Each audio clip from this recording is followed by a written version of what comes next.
بسم الله الرحمن الرحيم نحمده ونصلي ونسلم على رسوله الكريم أما بعد عن ابن عباس رضي الله تعالى عنهما قال قال رسول الله صلى الله عليه وسلم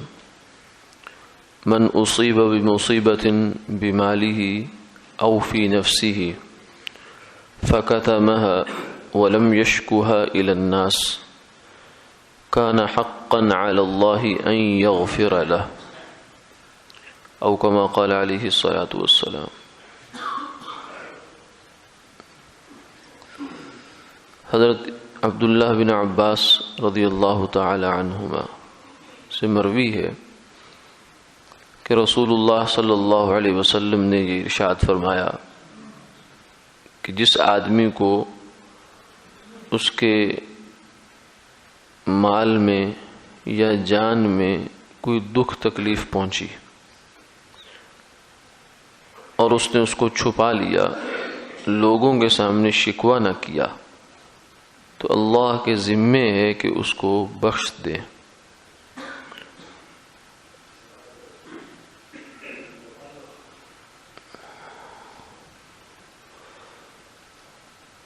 مسلمان کے لیے اس دنیا میں رہتے ہوئے کوئی حال بھی نفع سے خالی نہیں ہے۔ یہ کلمہ اور یہ ایمان ایسی دولت ہے کہ جس دولت کی وجہ سے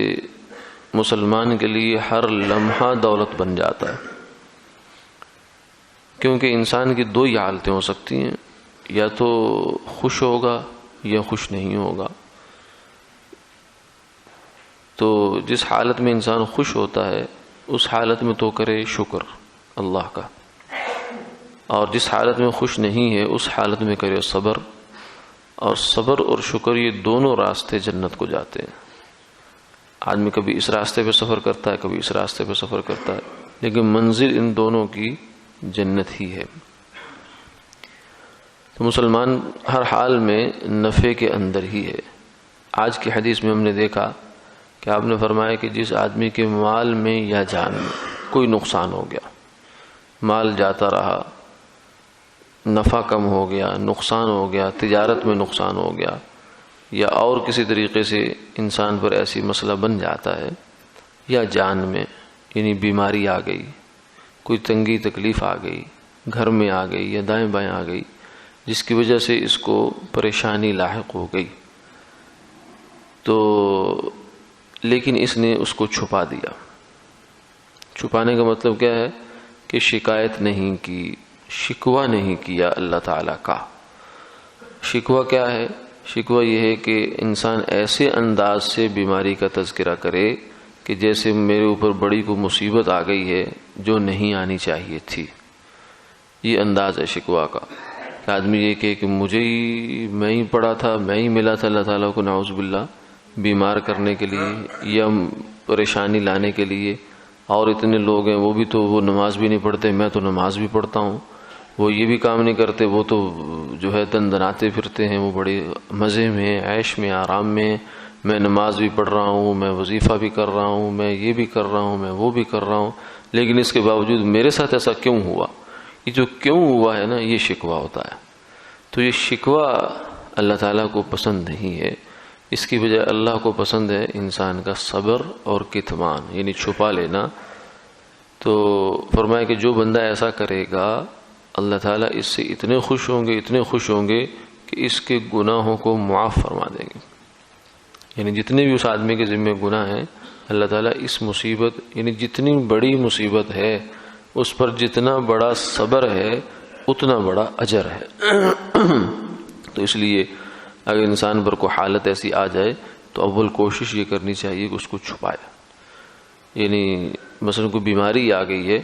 اگر کوئی زیادہ خطرناک نہیں کہ جس کا علاج ضروری ہوتا ہے، بعض دفعہ بیماری اگر ابتدائی درجے میں